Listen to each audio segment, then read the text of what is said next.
Êxodo 32, versículo 7. Lute pela manutenção da sua família. É o título da mensagem desta noite.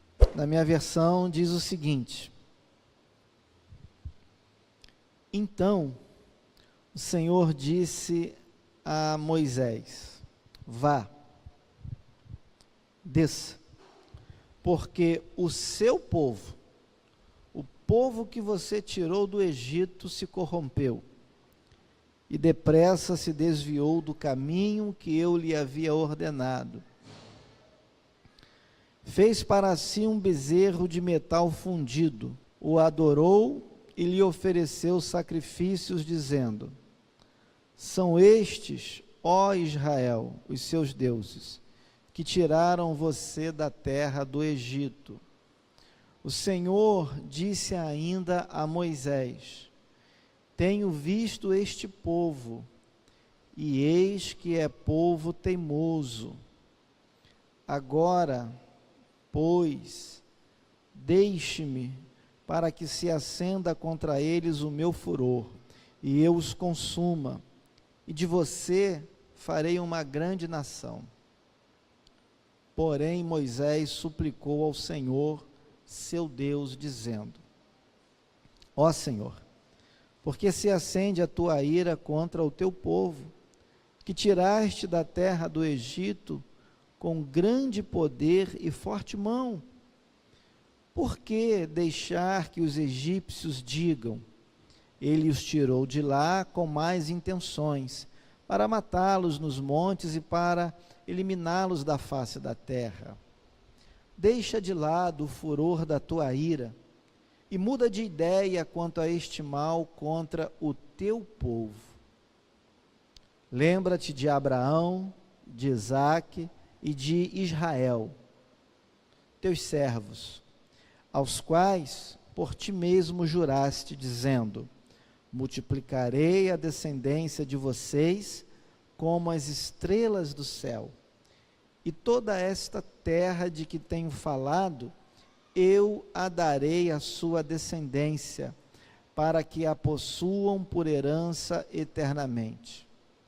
Então, o Senhor mudou de ideia quanto ao mal que ele tinha dito que traria sobre o povo.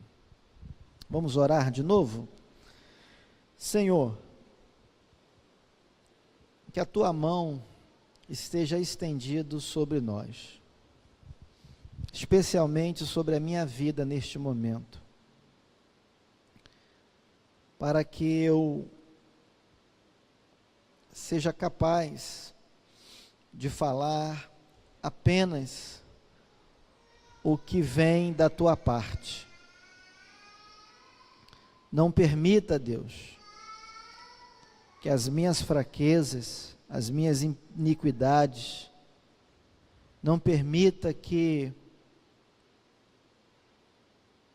as minhas falhas, Deus, ofusquem a tua glória. Que o Senhor haja com todo o poder, com toda a autoridade no nosso meio. Apenas me usa para que isso seja realizado.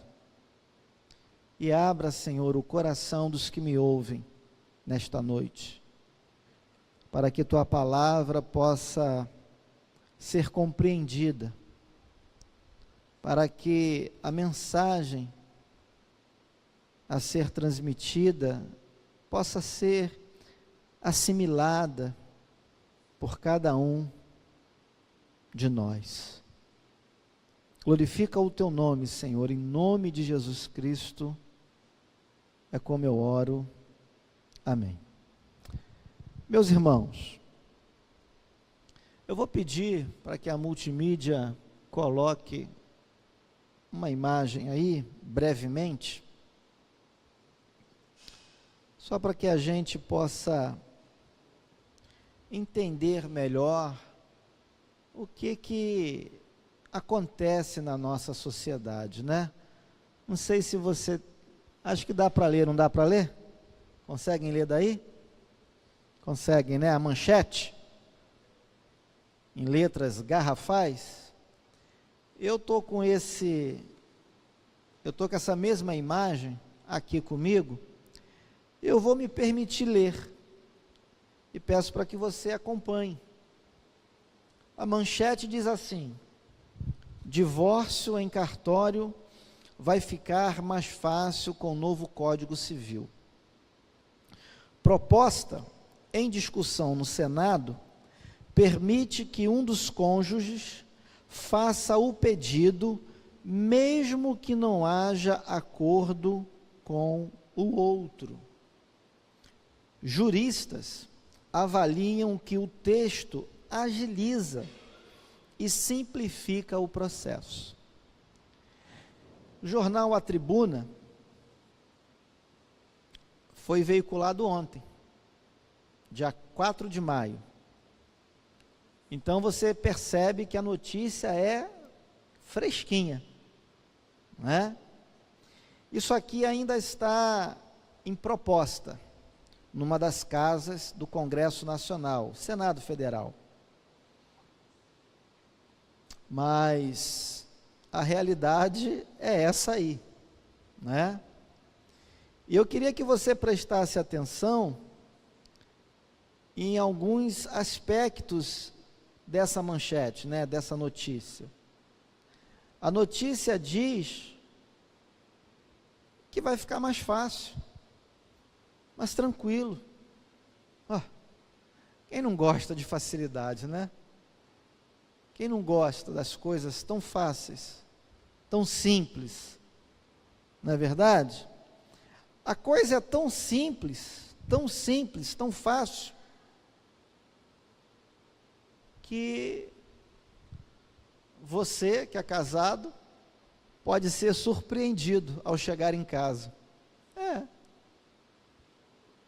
Você pode chegar em casa, se essa proposta se tornar lei, né? Você pode chegar em casa e tomar conhecimento de que você agora é divorciado. É fácil, é simples. Imagina, você sai para trabalhar, e aí quando você retorna para casa, você está literalmente divorciado. Você só é comunicado, só recebe ali a comunicação. A partir de agora não tenho mais nada a ver com você, tá bom? Então é assim, é simples assim, né? Essa é a proposta da nossa sociedade, é o que muita gente está esperando por aí, facilidade, todo mundo gosta de facilidade, né? Os juristas, os entendidos aí da área, estão avaliando que o texto vai agilizar e simplificar o processo, afinal de contas, né? Ora, vamos facilitar esse negócio, né? A gente casa, mas a gente descasa assim também, ó. Para que essa burocracia, para que essa complicação para descasar? Para quê?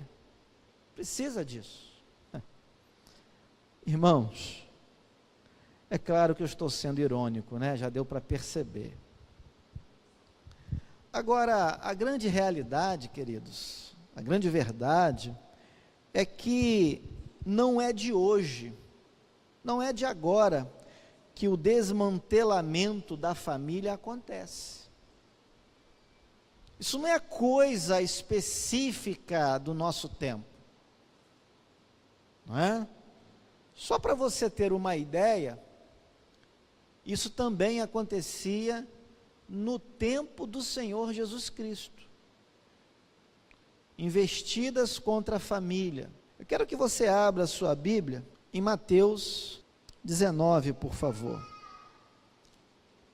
Abra a sua Bíblia em Mateus 19. Acompanha comigo o que aconteceu nesse episódio aqui. A partir do versículo 3, está escrito que alguns fariseus se aproximaram de Jesus e, testando-o, perguntaram: é lícito ao homem repudiar a sua mulher por qualquer motivo? Jesus respondeu: Vocês não leram que o Criador, desde o princípio, os fez homem e mulher?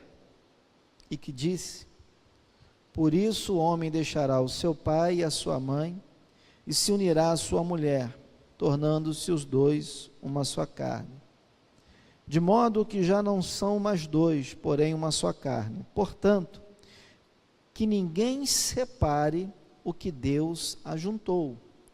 Os fariseus perguntaram: então, por que Moisés ordenou dar uma carta de divórcio e repudiar a mulher? Vejam que os fariseus são insistentes. Eles querem porque querem justificar a questão da quebra da aliança familiar. Eles botam nesse rolo aí o nome de Moisés, eles pressionam Jesus, eles estão querendo envolver Jesus nesse problema aí.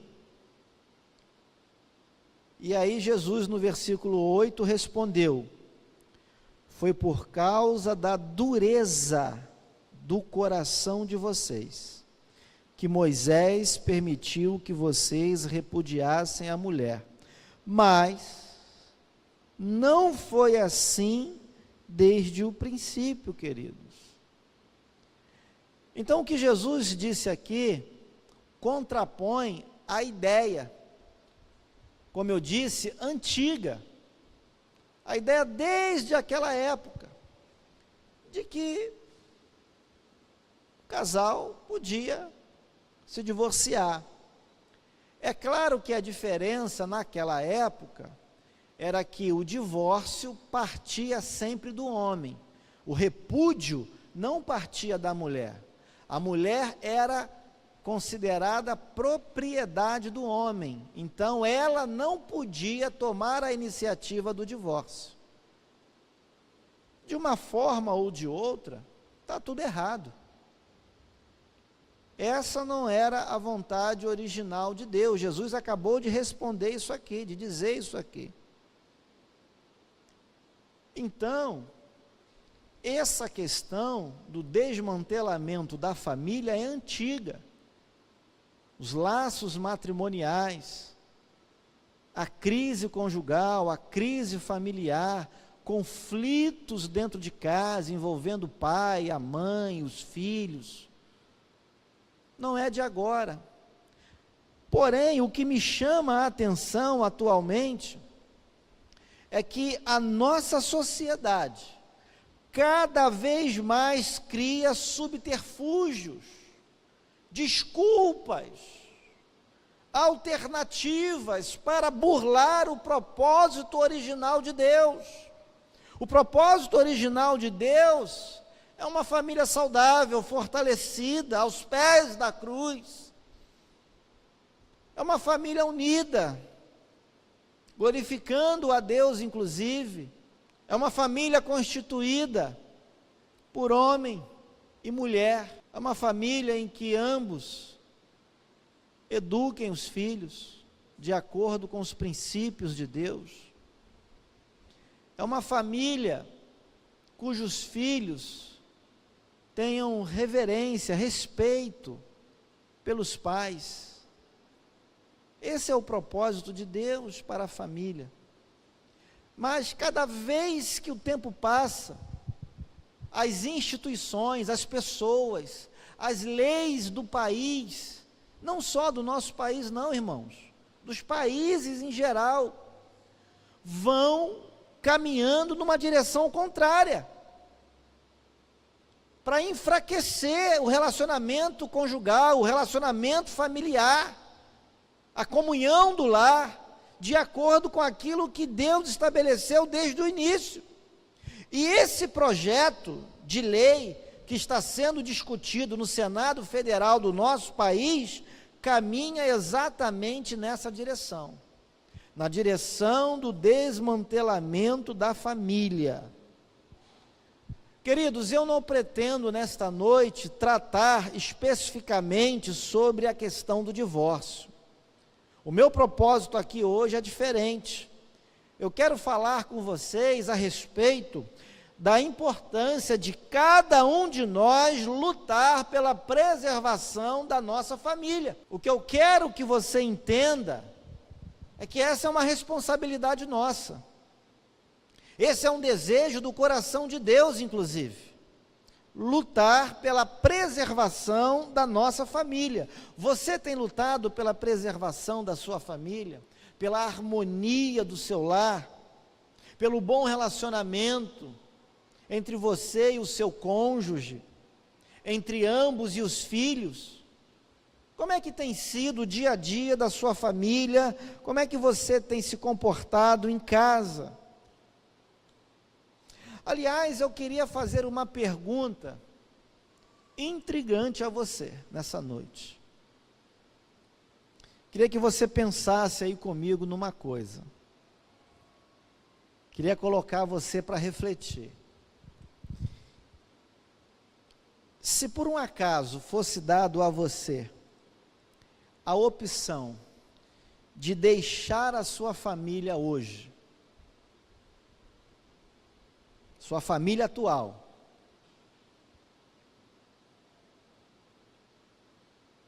e você pudesse constituir uma outra família, o que você faria?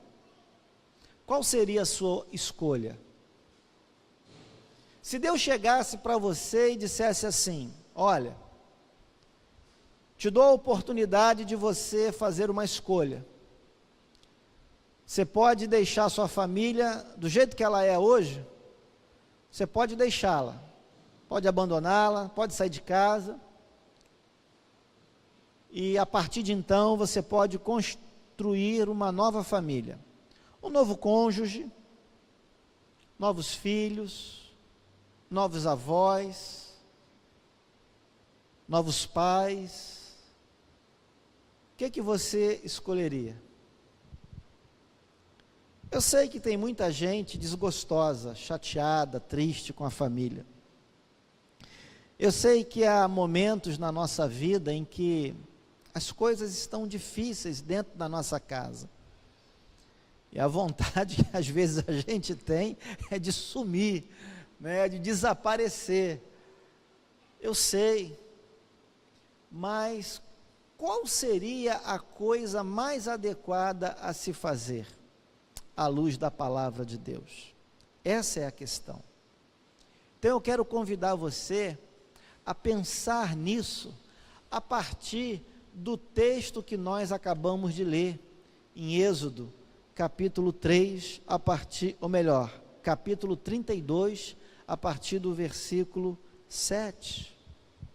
Eu queria que você prestasse atenção na situação de Moisés. Esse texto que nós lemos, basicamente, resumidamente, trata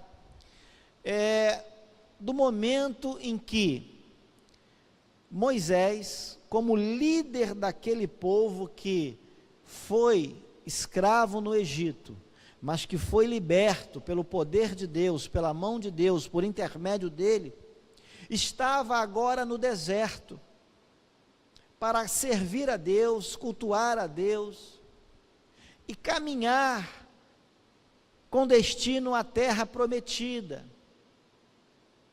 E de repente aquele povo se vê parado ali num determinado ponto do deserto. Moisés tinha subido ao Monte Sinai para, em comunhão com Deus, receber dele as tábuas da lei, as tábuas dos 10 mandamentos. Diz a palavra de Deus que Moisés se deteve lá no Monte Sinai durante 40 dias e 40 noites. E lamentavelmente, o povo que ficou lá embaixo, lá na planície, o povo que ficou ali embaixo, infelizmente, se entregou a uma corrupção moral, se entregou também à idolatria, e aquilo acendeu a ira de Deus. Aquilo despertou a ira de Deus contra o povo. Então, é nesse contexto que tudo isso aqui está acontecendo. E eu quero analisar com você aquilo que Moisés fez em relação a esse povo. E eu quero aplicar tudo isso à sua vida e à sua família. Em primeiro lugar, eu quero que você então olhe novamente para os versículos 9 e 10 comigo. Acompanha comigo os versículos 9 e 10. Êxodo 32, voltamos para o nosso texto original. O que você lê aí? O Senhor disse ainda a Moisés: tenho visto este povo, e eis que é povo teimoso. Agora, pois, deixe-me para que se acenda contra eles o meu furor, e eu os consuma, e de você farei uma nova, ou melhor, uma grande nação. Percebeu a opção que Deus deu a Moisés? Em outras palavras, o que foi que ele disse? Eu vou acabar com todo mundo, vou preservar você, e vou dar a você um novo povo. Você vai ter a oportunidade de ter uma nova família. Muitas pessoas no lugar de Moisés teriam aceitado essa condição. Era tudo o que eu queria. Eu estava esperando a deixa. Eu estava doido para pular a cerca. Eu estava doido para virar as costas para o meu filho, para minha filha, para o meu marido, para minha esposa. Eu já estava aqui angustiado, era tudo o que eu queria, era uma brecha, era uma oportunidade, era um álibi para poder, pular fora. Quero saber disso não. O negócio está complicado demais. O negócio está desesperador. Eu vou me mandar, vou juntar minhas coisas, vou embora,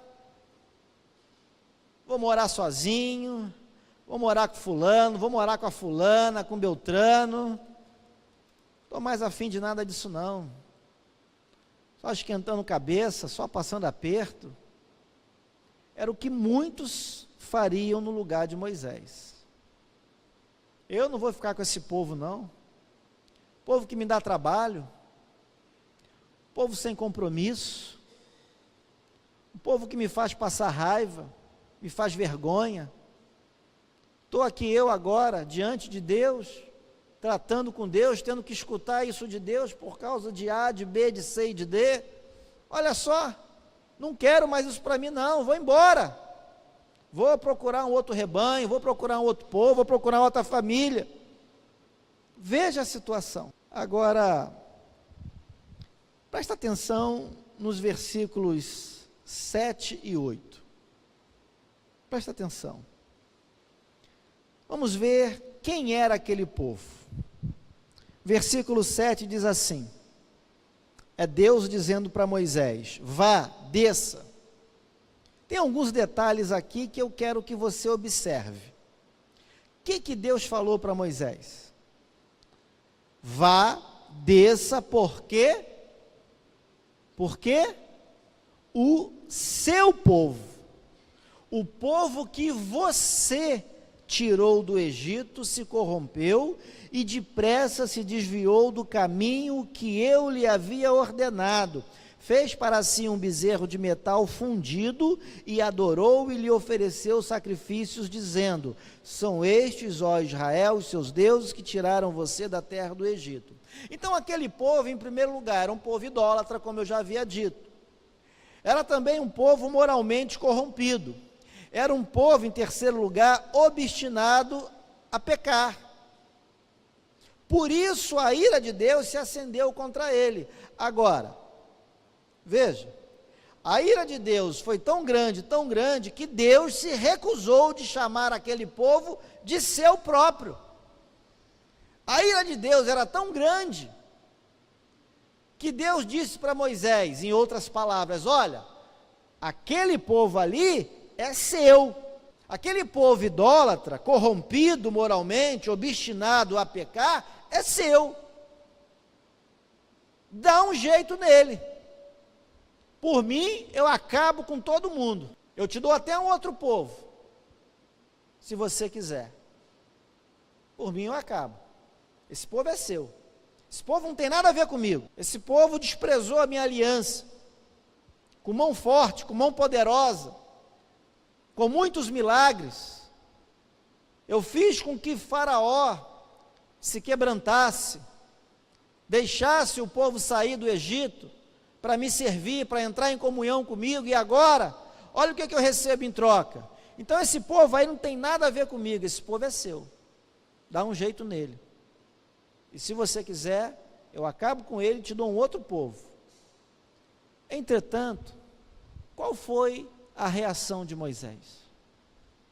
Diante da dificuldade, diante do problema, o que Moisés escolheu fazer?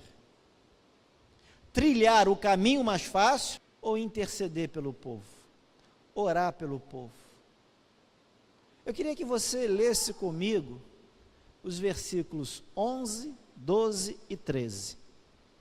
Vá comigo a esses versículos. Perceba qual foi a atitude de Moisés diante do caos, diante do problema. Versículo 11. Porém, Moisés suplicou ao Senhor, seu Deus, dizendo: ó Senhor, por que se acende a tua ira contra o teu povo, que tiraste da terra do Egito com grande poder e forte mão? Por que deixar que os egípcios digam: ele os tirou de lá com más intenções, para matá-los nos montes e para eliminá-los da face da terra? Deixa de lado o furor da tua ira e muda de ideia quanto a este mal contra o teu povo. Lembra-te de Abraão, de Isaque, de Israel, Israel aqui é Jacó também, teus servos, aos quais por ti mesmo juraste, dizendo: multiplicarei a descendência de vocês como as estrelas do céu, e toda esta terra de que tenho falado, eu a darei à sua descendência para que a possuam por herança eternamente. Amados, diante do caos daquele povo, Moisés decide orar, Moisés decide suplicar. Moisés, ao contrário de muitos, insistiu com Deus, dizendo que aquele povo, na verdade, também era povo de Deus, era povo do Senhor. Deus disse assim: olha, esse povo é seu, em tom de desprezo. Deus estava irado com o povo, e Moisés diz o quê? Não, Senhor, esse povo é teu, foi o Senhor quem o tirou de lá, com mão forte, com mão poderosa. Então veja que nesse diálogo Moisés é insistente, é perseverante, é como se ele estivesse fazendo Deus se lembrar, como se de fato Deus, tivesse esquecido de alguma coisa. É claro que Deus não se esquece de nada, mas nesse diálogo, nessa conversa, nessa intercessão, Moisés é perseverante, e ele está dizendo: Senhor, lembra-te, porque esse povo é do Senhor, lembra-te das promessas que o Senhor fez a este povo, lembra-te da tua aliança com Abraão, com Isaque, com Jacó. Esse povo vem dessa linhagem, é teu povo, Deus, não desista dele. Veja que coisa. E sabe o que é interessante, amados? É interessante que Moisés não faz isso apenas uma vez. Como eu disse, ele é perseverante, diante do problema, diante do caos, Moisés não se entrega. Moisés não se entrega. Ele intercede mais de uma vez. Dá um pulo comigo no versículo 29, por favor. aqui mesmo no capítulo 32. Veja, Moisés intercedeu a primeira vez aqui a partir do versículo 11. Mas quando a gente chega lá no versículo 29, a gente vê que Moisés leva o povo à consagração. E nos versículos 30, 31 e 32, Moisés fala com o povo: olha, vocês pecaram, agora vamos orar. Eu vou orar, eu vou interceder pelas suas vidas, para ver se Deus tem misericórdia de vocês, de nós. Olha o versículo 29. Pois Moisés tinha dito: consagrem-se hoje ao Senhor, cada um contra o seu filho e contra o seu irmão, para que hoje Deus lhes conceda uma bênção. No dia seguinte, Moisés disse ao povo: vocês cometeram um grande pecado. Agora, porém, subirei ao Senhor. Talvez eu possa fazer propiciação pelo pecado de vocês. Moisés voltou ao Senhor e disse: o povo cometeu grande pecado, fazendo para si deuses de ouro. Agora, pois, perdoa-lhe o pecado, ou se não, peço-te que me risques do livro que escreveste. Veja a disposição de Moisés em lutar pela manutenção daquele povo, em não deixar aquele povo ser consumido pela ira justa de Deus. Veja como Moisés é insistente. Ele não ora apenas uma vez, ele não suplica apenas uma vez, ele roga pela compaixão do Senhor insistentemente. Ele denuncia o pecado do povo, ele diz claramente que o povo está em pecado, mas ele também leva o povo a se arrepender, ele leva o povo a se consagrar, para poder entrar em aliança com Deus, para poder experimentar as bênçãos do Senhor. E qual foi o resultado dessa intercessão? Qual foi o resultado dessa perseverança de Moisés em favor daquele povo? O que aconteceu? Olha para o versículo 14 agora.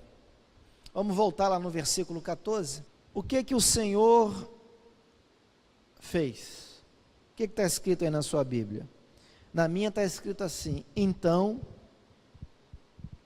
o Senhor mudou de ideia quanto ao mal que ele tinha dito que traria sobre o povo. O que Deus disse que iria fazer? Dizimar todo mundo, não ia sobrar ninguém, não ia sobrar ninguém. Eu tenho até minhas dúvidas se Arão sobraria ali naquele momento, porque ele acabou permitindo, ele foi condescendente, ele foi negligente, ele permitiu que o povo caísse naquela condição. Ele, como sacerdote, como sumo sacerdote ali, ele deveria impedir, mas ele acabou, fraquejando ali e permitindo que o povo fizesse aquilo. E Deus falou que ia eliminar todo mundo, então não ia sobrar ninguém. Mas por causa da perseverança de Moisés, por causa da insistência, da oração de Moisés, a Bíblia diz que o Senhor mudou de ideia. Amados, a oração de um justo, cheio de compaixão, é capaz de tocar o coração de Deus. Guarde isso, guarde isso. A oração de um justo, cheio de compaixão, é capaz de tocar o coração de Deus, e foi isso que aconteceu, amado, foi isso que aconteceu. Moisés, cheio de compaixão por aquele povo idólatra, moralmente corrompido, obstinado a pecar, intercedeu pelo aquele povo, orou pelo aquele povo, suplicou pelo aquele povo, e isso tocou o coração de Deus. Isso de alguma maneira mudou o que Deus iria fazer com todo o povo.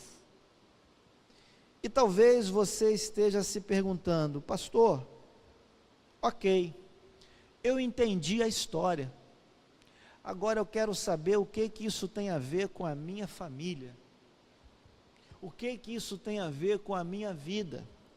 Então eu quero ressaltar 3 coisas para você. Em primeiro lugar, amados irmãos, a sua família pode estar cheia de defeitos. Seu filho pode não ser o filho dos seus sonhos. A sua esposa pode ser aquela mulher que perde o controle facilmente. O seu marido pode ter também algumas coisas com as quais você não concorda. Filho, você que é filho, talvez você não tenha os pais com os quais você sonhou. Talvez a sua mãe tenha um problema X, Y ou Z. Talvez o seu pai não seja o pai dos sonhos. Talvez você experimente problemas dentro da sua casa. Essa é uma realidade muito comum em muitos lares. Nós conhecemos famílias que vivem de modo prejudicado, passam determinados problemas seríssimos. Mães que choram, pais que choram, filhos que choram, casais que não estão se entendendo. Meus amados irmãos, sua família pode ter o defeito que for, mas você precisa se lembrar de uma coisa: ela continua sendo a sua família. Seu pai continua sendo seu pai, sua mãe continua sendo a sua mãe, sua esposa continua sendo a sua mulher, seu marido continua sendo seu marido. O que Deus uniu, não separe o homem. Então, meu irmão, não desista facilmente da sua família. Moisés não desistiu do seu povo. Moisés teve a oportunidade, como a gente diz, né? Sair fora. Ele teve a sua oportunidade. Ele podia deixar todo mundo morrer. Deus seria capaz de levantar um novo povo para ele. Mas o que foi que Moisés fez? Ele não abandonou o seu povo. Ele orou pelo seu povo. Ele suplicou a Deus pelo seu povo. Então, a primeira aplicação é você tomar consciência de que, por mais problemas que você tenha com a sua família, ela continua sendo a sua família. Então, filho, antes de você desrespeitar o seu pai, antes de você abandonar a sua mãe, pense no propósito de Deus para você. Pense nas orientações de Deus para você, que é filho. Você que é pai, você que é mãe, pense também nas suas responsabilidades. Pense na maneira como você tem conduzido o seu lar, a maneira como você tem se dirigido ao seu filho, a maneira como você o tem educado. Pense nisso. Você que é marido, você que é esposa, pense, reflita. Seu cônjuge pode ter problema. Tem gente que fala muito, né? Tem gente que não tem iniciativa. Tem gente que é mais zangado. Tem gente que é pavio curto. Tem gente que é doente. Tem doenças e o cônjuge precisa cuidar. Meu pai cuidou da minha mãe durante 2 anos com câncer, definhando numa cama e num sofá. 2 anos meu pai cuidou da minha mãe. A gente via claramente a minha mãe definhando, dia após dia. Durante 2 anos meu pai esteve ali com a minha mãe do lado dela. Minha mãe morrendo aos poucos, ele teve que cuidar dela. Era a esposa dele, era a mulher dele, era a família dele. Então nunca se esqueça disso. Por mais problemas que você tenha na sua casa, é a sua casa, é a sua família, o seu pai, sua mãe, seu marido, a sua esposa. Então, ore por ela. Segunda aplicação, em vez de você se conformar com o problema, isso aí não tem mais jeito não, tem mais nada que eu possa fazer por ela. Em vez de você se conformar com a condição precária da sua família, faça como Moisés, se coloque na brecha. Sabe o que é se colocar na brecha? É se colocar como um intercessor, é assumir uma postura de quem intercede pela situação, de quem ora pela pessoa. Pastor, mas dá muito trabalho. Dá trabalho sim, pastor, é desgastante. Você não sabe como é que eu sofro. Talvez eu não saiba mesmo, mas uma coisa eu sei, o que a palavra de Deus diz. E isso para mim é o que regula os nossos procedimentos. Então, como pastor, a minha palavra para você, o meu conselho para você, a minha recomendação para você, é que você lute pela sua casa, lute pela sua família, lute pelos seus filhos, lute pelo seu casamento, é que você não se conforme com essa condição precária que você está vivendo, mas como Moisés, que você lute diante de Deus, faça orações, faça súplicas, jejue se for necessário. A partir de amanhã vamos entrar numa semana de jejum e oração aqui na igreja, uma boa oportunidade para você jejuar, para você orar pelo seu casamento, pelos seus filhos, pelos seus pais, pelos seus avós, por aquele ente querido que você queria que servisse a Deus, que se convertesse dos seus maus caminhos, mas que ainda não se converteu. Então venha orar, ore na igreja, ore na sua casa, ore em todo o tempo, insista, não desista, coloque-se na brecha por essa pessoa querida da sua casa, da sua família. Não abra mão facilmente assim da sua casa, querido. Deus te deu uma família e você precisa lutar pela manutenção dela, pela preservação dela. Moisés lutou pelo aquele povo, lutou com toda a sua força. Terceira e última aplicação.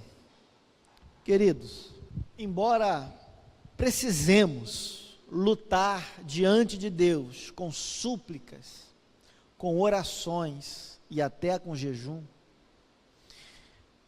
nós precisamos também tomar determinadas atitudes, e talvez seja aqui que esteja grande parte do problema. Entenda o que eu estou falando. Eu quero levar você agora a ler comigo os versículos 25 a 29 de Êxodo 32. E você vai entender o que eu quero dizer com essa terceira aplicação. Você viu que até aqui Moisés insistiu com Deus, intercedendo pelo povo. Moisés lutou pela manutenção do povo. Mas eu quero que você preste atenção em algo mais que Moisés fez. E é aqui que muitos de nós, às vezes, erramos. O que aconteceu a partir do versículo 25? Eu vou ler e eu quero que você acompanhe. Quando Moisés viu que o povo estava sem controle, pois Arão o tinha deixado à solta para vergonha no meio dos seus inimigos, pôs-se em pé à entrada do arraial e disse: quem é do Senhor, venha até mim. Então se juntaram a ele todos os filhos de Levi, aos quais ele disse: assim diz o Senhor, o Deus de Israel, cada um ponha a espada na cintura, passem e tornem a passar pelo arraial de porta em porta, e cada um mate o seu irmão, o seu amigo e o seu vizinho. Dura essa palavra, né? Versículo 28. E os filhos de Levi fizeram segundo a palavra de Moisés, e naquele dia morreram uns 3.000 homens, pois Moisés tinha dito: consagrem-se hoje ao Senhor, cada um contra o seu filho e contra o seu irmão, para que hoje Deus lhes conceda uma bênção. Presta atenção em mim agora. Terceira aplicação, queridos. Tome decisões sábias e justas em cada situação. Você viu que Moisés não desistiu do seu povo. Você viu que Moisés intercedeu diante de Deus, lutou por aquele povo idólatra, moralmente corrupto e obstinado a pecar. Moisés intercedeu, ele fez o que estava ao seu alcance, ele fez tudo o que era possível diante de Deus. Ele sabia que ele próprio não mudaria o coração daquele povo, mas ele sabia que Deus podia fazer isso mediante a oração, mediante a intercessão, mediante a súplica, e foi exatamente isso que Moisés fez. Moisés não abandonou aquele povo, intercedeu por ele, mas outra coisa Moisés também fez, está aqui a partir do versículo 25, Moisés também fez justiça. Moisés agiu de acordo com a situação, de acordo com a ocasião. Essa palavra de Moisés parece muito dura, mas o povo estava contaminado. Havia gente ali cujo coração não estava verdadeiramente nas mãos do Senhor e estava envergonhando o nome de Deus. E foi necessário Moisés, então, disciplinar o povo. E é aqui, às vezes, que alguns de nós erram. Perdemos a oportunidade de fazer o que é devido, na hora devida, de acordo com cada situação. O que eu quero dizer com isso, queridos?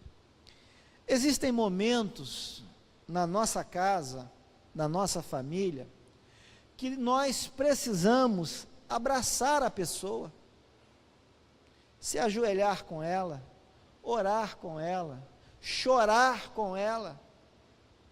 É um momento de consolação, é um momento de sofrimento, é um momento de dor, e as pessoas precisam de alguém para estar ali, ombro a ombro com ela. A palavra de Deus diz que nós devemos chorar com os que choram, e devemos nos alegrar com os que se alegram. Então, há ocasiões em que nós devemos consolar uns aos outros. É um filho que está passando por um problema, e o pai e a mãe precisam abraçá-lo, consolá-lo, falar: olha, papai está contigo, mamãe está contigo. Às vezes é o contrário, é a mãe, é o pai que está passando uma dificuldade, está passando uma necessidade, e o filho, a filha precisa ter o quê? Compaixão, cuidar dos pais. Às vezes é o marido passando um problema sério, a esposa tem que fazer o quê? Consolá-lo, em vez de ficar sufocando, em vez de ficar causando mais angústia nele. A mulher precisa ter sensibilidade para consolar o marido precisa ter sensibilidade para abraçar a esposa, consolar a esposa, um momento de perda, uma enfermidade, uma situação complicada, em vez de ficarem acusando um ao outro, discutindo por coisa boba. É o momento da consolação dentro do lar. Há outros momentos, querido, em que a gente precisa perdoar. Muitos problemas persistem dentro de casa por falta de perdão. Lembra daquele diálogo dos fariseus com Jesus Cristo? Perguntaram para Jesus o quê? Moisés mandou dar carta de divórcio. E Jesus disse o que para eles? Sabe por que Jesus mandou dar carta de divórcio? Por causa da dureza do coração de vocês. Vocês são duros de coração. Vocês não sabem a medida do perdão, o valor do perdão. Há muitos problemas dentro de casa, entre marido e mulher, entre pais e filhos, entre familiares de uma maneira geral, que poderiam muito bem ser resolvidas. Não precisariam chegar no gabinete, por exemplo, se as pessoas envolvidas decidissem viver como crentes.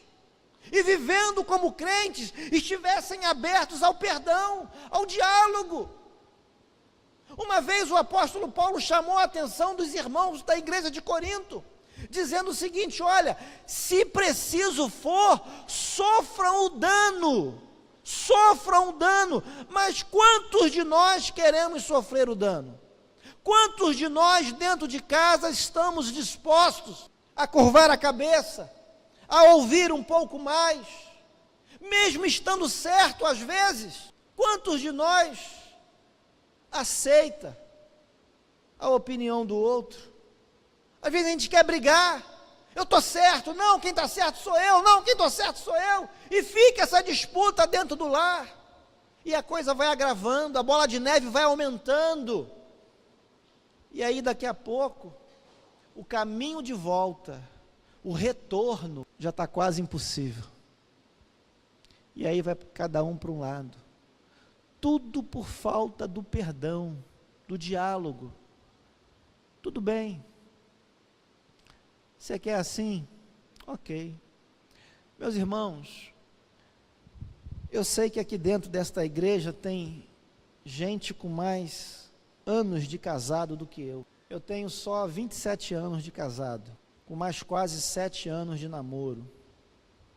Então são 34 anos de convivência com a Flávia. Deus me deu a graça de ter 2 filhos, um deles já está casado.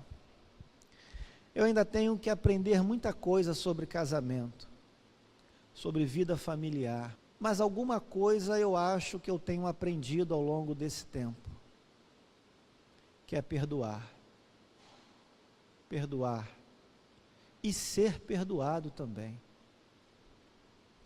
A gente tem que aprender a perdoar e a ser perdoado. Tem gente, irmãos, que não sabe perdoar, fica levantando fantasmas lá do passado, assombrações, desenterrando o defunto. Já ouviu essa expressão? Aí qualquer briguinha do casal, joga na cara, lembra, você fez isso, não, lembra, você falou aquilo, lembra aquele dia, lembra lá em 1970, não sei quanto, que você fez aquilo, falou aquilo outro. As pessoas precisam aprender a perdoar, meu irmão. Se muitos casais, se muitas famílias se perdoassem, muitos problemas seriam resolvidos assim, Mas é por causa da dureza do coração. O ser humano tem uma tendência de sempre querer ter razão em tudo, sempre dar a última palavra em tudo. Mas às vezes, além do momento, da oportunidade, do consolo e do perdão, às vezes há também o momento da disciplina. Nenhuma família vive sem disciplina. A sua família vive sem disciplina? Se a sua família vive sem disciplina, a sua casa está bagunçada. Você sabe qual é um dos requisitos para alguém se tornar pastor, se tornar presbítero, líder do povo de Deus, do rebanho de Deus? É governar bem a sua casa, porque aquele que não governa a sua casa, não é habilitado para governar a casa de Deus. Então veja que a família está sempre sendo olhada, sempre sendo tomada como exemplo da igreja de Cristo. Assim como uma igreja não vive sem disciplinas, não vive sem ordem, não vive sem organização, a nossa casa, a nossa família também não pode viver sem ordem, não pode viver sem organização. Então há momentos de consolo, há momentos de perdão, mas há momentos de disciplina, em que o pai e a mãe precisam se impor, em que o marido, como cabeça do lar, tem que se impor. Desculpe ter que falar isso dessa forma, mas é a Bíblia que diz. Há momentos em que cada um dos entes constitutivos da família tem que se colocar no seu devido lugar. Os filhos obedecem aos pais, a mulher auxilia o seu esposo do seu lado, e o marido lidera a sua casa. É assim na Bíblia. Então há momentos que cada um tem que assumir o seu papel. Às vezes a família fica totalmente descontrolada. O pai não disciplina o filho faz o que quer, só falta bater na cara do pai e da mãe. A mulher quer mandar no marido, quer passar à frente do marido. O marido, por sua vez, é negligente, não faz nada, não toma iniciativa, não se comporta como homem da casa, como chefe da casa, como líder do lar. Mas liderar o lar não é fazer coisas absurdas, não. Não é ser um truculento. Não, liderar o lar é liderar de acordo com a Bíblia, em amor. Mas muitas vezes tem uma palavra de orientação, tem uma palavra de diretriz. É por aqui que a nossa casa vai, é por aqui que os nossos filhos vão, é por aqui que nós vamos caminhar. É simples. Não precisa arrogância, briga, não, mas uma palavra bíblica com autoridade, não com autoritarismo, não com truculência, porque foi assim que Deus instituiu a família. Esses são os papéis de cada um. E não há instituição, não há Senado Federal, não há Congresso, não há Presidente da República, não há lei que vá mudar isso. É a Bíblia que diz isso, é o autor da família que diz isso. Moisés, nos versículos 25 a 29, exerceu o quê? Disciplina. Por quê? Aquele povo, ou parte daquele povo, envergonhou o nome de Deus, se debandou. Moisés não deixou de orar, Moisés não deixou de interceder, Moisés persistiu, Moisés mandou o povo se consagrar, mas quando teve que exercer disciplina, o que Moisés fez? Exerceu disciplina também. E é aqui que alguns de nós se perdem. A esposa não quer ser esposa, a esposa quer ser o marido. Tem marido que não quer ser marido, quer ser esposa. Tem filho que não quer ser filho, quer ser pai, quer ser mãe, quer mandar. Complicado, irmãos. Amados, lute pela sua família, mas lute de acordo com a palavra de Deus, à luz das Sagradas Escrituras. Não desista dela. Vai ter momento de consolo, vai ter momento de perdão, vai ter momento de disciplina. Não desista dela. Posso ouvir um amém? Muitas vezes o caminho mais fácil não é o caminho que Deus quer. Muitas vezes Deus nos prova para saber até onde nós vamos, para revelar o que de fato está no nosso coração. Ele provou a fé de Abraão, e aqui ele provou Moisés. Moisés era o líder do povo, mas diante desse episódio, ele se tornou intercessor do povo. Ele intercedeu pelo aquele povo. Interceda pela sua família. Não desista dela assim, facilmente. Se coloque na brecha.